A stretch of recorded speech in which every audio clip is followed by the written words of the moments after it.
हाय दोस्तों, नमस्कार। आजकल होली का उत्सव चल रहा है।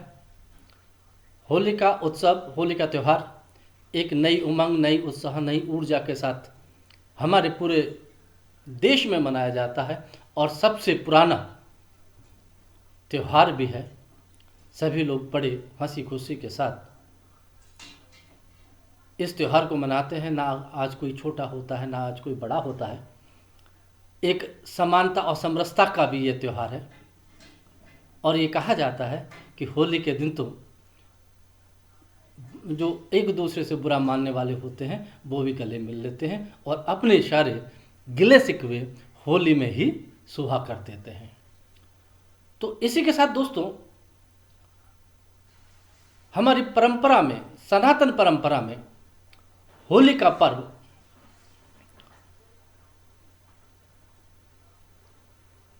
चैत्र कृष्ण प्रतिपदा के दिन मनाया जाता है। और यह भी माना जाता है कि हिंदू मास के अनुसार होली के दिन से एक नई संवत का प्रारंभ होता है। इसके साथ साथ होली उत्सव मनाने के कई कारण हैं। इसमें यह भी माना जाता है कि आज के दिन कामदेव का पुनर्जन्म हुआ था, इसीलिए खुशियों का त्यौहार मनाया जाता है। सब लोग खुश होते हैं, एक नई रुत का आगमन होता है और बड़ा प्रसन्न चित्त रहता है। चारों तरफ खुशियां ही खुशियां होती हैं।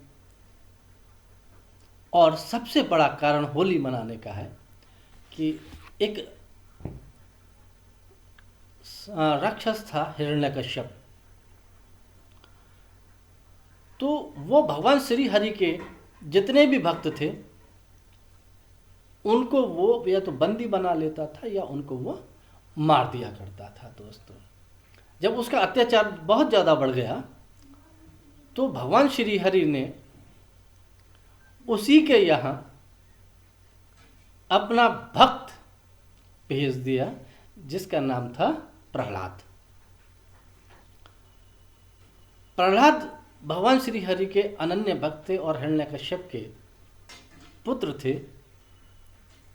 जब प्रहलाद थोड़ा बड़े हुए तो उन्होंने हरि भक्ति में अपना मन रमाया, जिसको देख के हिरण्यकश्यप को बहुत ज़्यादा गुस्सा आया और उन्हें मारने के विभिन्न तरीके प्रयोग किए। उसमें से एक तरीका था, हिरण्यकश्यप की एक बहन थी होलिका।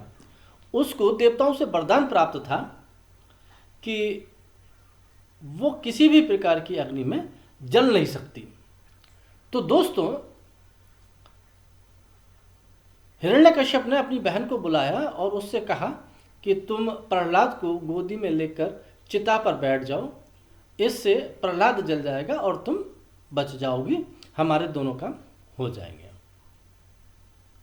लेकिन भगवान श्री हरि की माया ऐसी हुई कि इसमें होलिका जल गई और प्रहलाद बच गए। इसीलिए सब लोग हर्षोल्लास से इस त्यौहार को मनाते हैं। अनेकों पौराणिक कथाएं हैं, पौराणिक विवरण हैं दोस्तों, लेकिन होली मात्र पौराणिक ग्रंथों के आधार पर ही नहीं, मेरा तो कहना यह है कि हमारे ऋषि मुनियों का एक ऐसा मंत्र था, गुप्त मंत्र था, जिससे समस्त मानव जाति का कल्याण निहित था। हाँ दोस्तों, मैं अपने पिछले वीडियोस में बार बार आपसे कहता चला आ रहा हूं कि सनातन परंपरा का कोई भी दृष्टिकोण ऐसा नहीं है जिसमें विज्ञान निहित ना हो। होली के पर्व के त्यौहार को वैज्ञानिकों ने भी माना है दोस्तों, और उन्होंने ये कहा है कि हमें अपने पूर्वजों का शुक्रगुजार होना चाहिए जिन्होंने इस फाग के महीने में होली के त्योहार का आयोजन सुनिश्चित किया। उन्होंने ऐसा क्यों कहा, इसके पीछे भी कारण है। क्योंकि इस समय दो ऋतुएं आपस में मिलती हैं। दो ऋतुएं मतलब शीत ऋतु का जाना होता है या शीत ऋतु खत्म हो रही होती है और ग्रीष्म ऋतु आ रही होती है। इन दोनों के मिलन का जो समय है दोस्तों, उसे कहते हैं बसंत ऋतु। और आपको तो मालूम ही है, जब दो ऋतुएं आपस में मिलती हैं तो इस प्रकृति में उद्वेलन होता है। तरह तरह की गैसेस, तरह तरीके के कीटाणु, तरह तरीके के विषाणु वो ऊपर निकल के आते हैं, पृथ्वी के बाहर आते हैं, वातावरण में चारों तरफ फैल जाते हैं। उन सब से बचाव के लिए इस फाग के महीने में, फाग अर्थात फागुन के महीने में होली का आयोजन ऐसा महसूस होता है जैसे समस्त बुराइयों पर अच्छाई की जीत हो। वो किस रूप में दोस्तों, इसका भी मैं आपको बता रहा हूं कि वो कैसे। तो दोस्तों, होली का त्योहार जो है दहन क्रिया के माध्यम से जुड़ा हुआ है। यह हमारे यहाँ एक सनातन परंपरा है कि होली का दहन करके हम लोग होली का उत्सव मनाते हैं। तो इसका वैज्ञानिक पहलू, और जो मैंने कहा कि इसमें सारे विषाणु मर जाते हैं, यानी कि बुराइयों का अंत हो जाता है, यानी कि हमारे विषाणु कीटाणु जितने भी वातावरण में होते हैं, पर्यावरण में होते हैं, वो सब स्वच्छ हो जाता है। वो कैसे होता है? इसके दो तरीके हैं दोस्तों मुख्य रूप से। एक तो यह है कि होलिका की अग्नि जब प्रज्वलित होती है, उसका टेम्परेचर इतना हाई होता है कि उससे न केवल मानवीय शरीर के अंदर जो बसे हुए विषाणु हैं, कीटाणु हैं, वो समाप्त होते हैं, बल्कि जहां तक वो ताप जाता है वहां तक के सारे विषाणु कीटाणु समाप्त हो जाते हैं। दूसरा है, शुद्ध रंगों के द्वारा अगर होली खेली जाती है तो आजकल के केमिकल के रंगों के माध्यम से मैं नहीं कह सकता क्या होता है प्रभाव, क्या नहीं होता, उसका तो निश्चित ही रूप से गलत प्रभाव होगा। लेकिन हाँ, जो हमारे ऋषि मुनियों ने, हमारे वैज्ञानिकों ने, हमारे पूर्वजों ने हमें बताया कि प्राकृतिक रंगों के साथ में अगर हम होली खेलते हैं तो ये हमारे स्वास्थ्य के लिए भी उत्तम है और हमारे पर्यावरण के लिए भी अत्यंत उत्तम है। अब मैं इन दोनों तथ्यों को विस्तृत रूप से आपके सामने रखता हूं दोस्तों,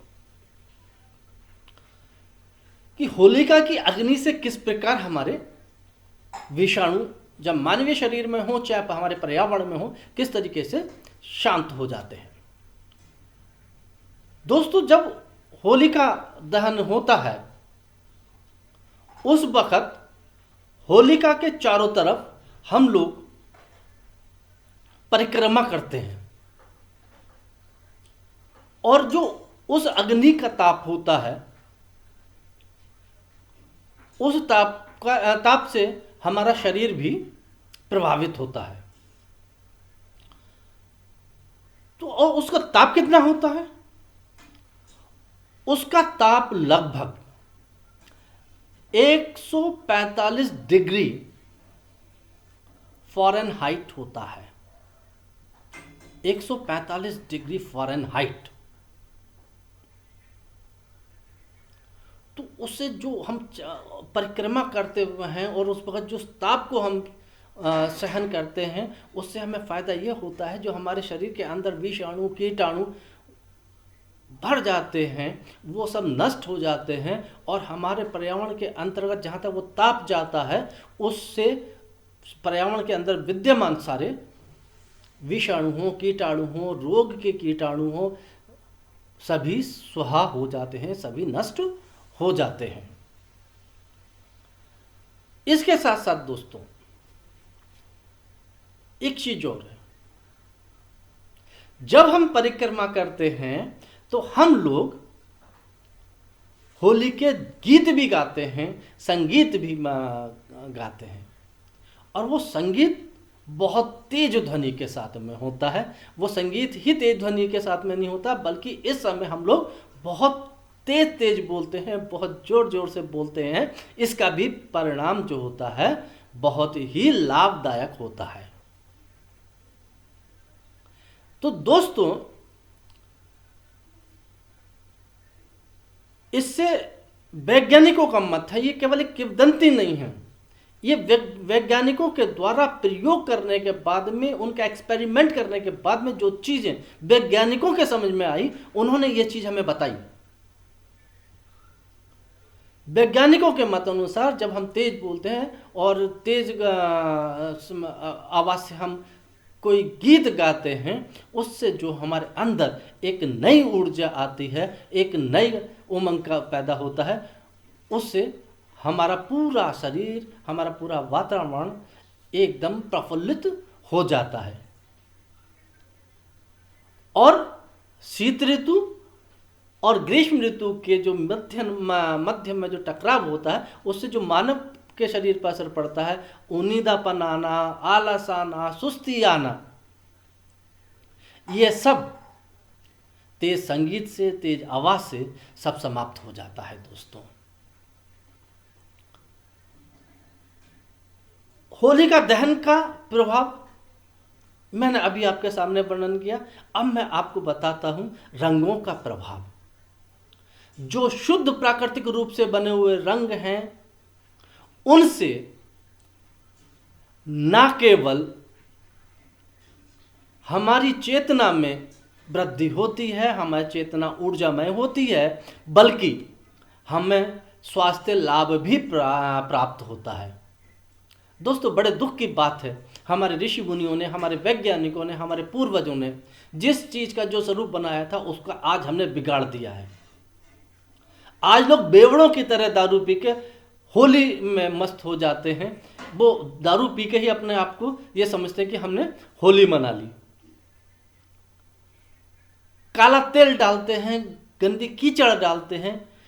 ये त्योहार नहीं, मैं तो धार्मिक रीति के हिसाब से ये मानता हूं कि आज के दिन भक्त प्रहलाद के बचने का इन लोगों को खुशी नहीं है, बल्कि हिरण्यकश्यप की बहन होलिका के मरने का इनको दुख है। क्योंकि ये दारू पीने के बाद में नाली में लौटते हैं, चीखते हैं, चिल्लाते हैं, एक दूसरे पे कालिक फेंकते हैं, तो वो इस चीज का शौक मनाते हैं कि होलिका क्यों मर गई। सनातन धर्म को बचाने वालों से मैं ये प्रश्न पूछना चाहता हूं, वो क्यों नहीं ये जागृति पैदा करते कि जो हमारे पूर्वजों ने, हमारे सनातन ऋषियों ने जिस रीति को, जिस हिसाब से रखा है, जिस प्रकार हमें बताया है, उस प्रकार से क्यों नहीं अपनाते हैं, उसको प्रचार क्यों नहीं करते, उसको जन जागरण में क्यों नहीं लाते। आज का होली का जो स्वरूप है वो अत्यंत विकृत है। इससे फायदे नहीं, नुकसान है।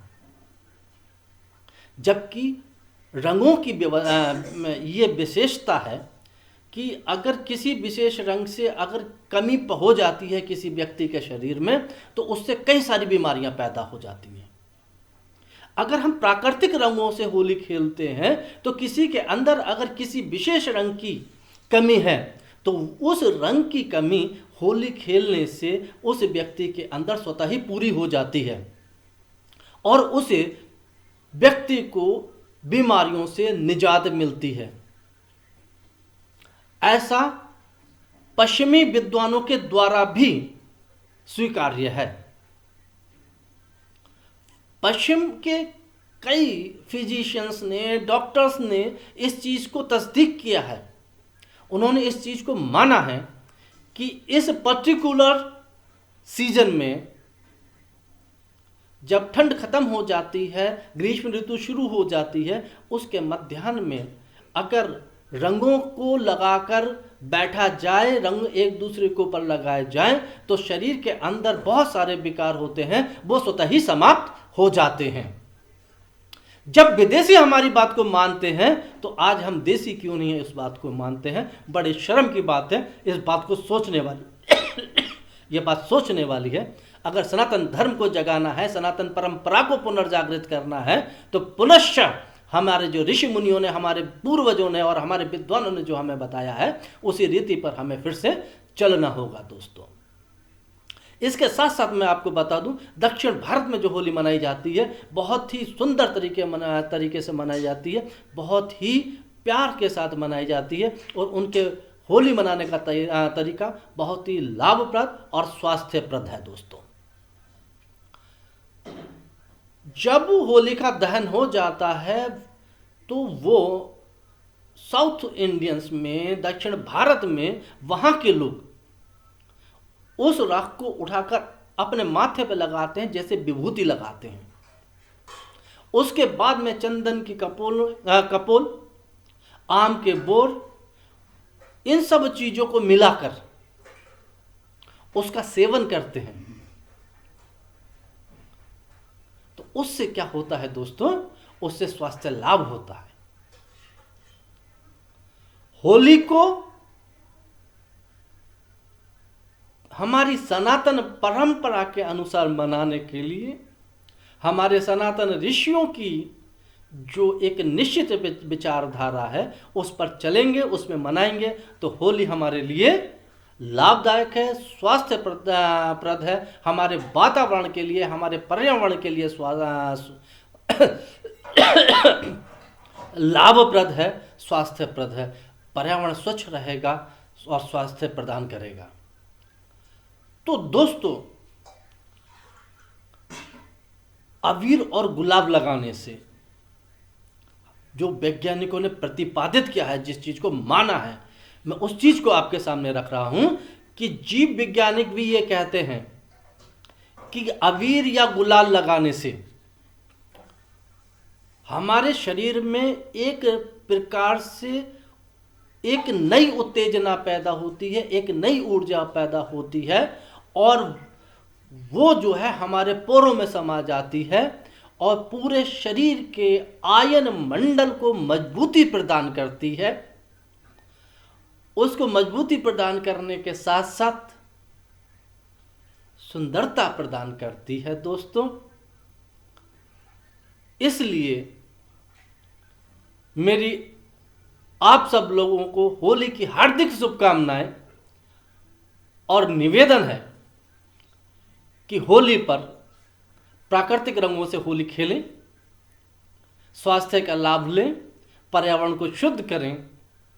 इसी के साथ मैं अपनी वार्ता को समाप्त करता हूं और निवेदन करता हूं, जिन भाइयों ने अभी तक मेरा चैनल सब्सक्राइब नहीं किया है, कृपया मेरा चैनल सब्सक्राइब करें, लाइक करें, कमेंट्स करें।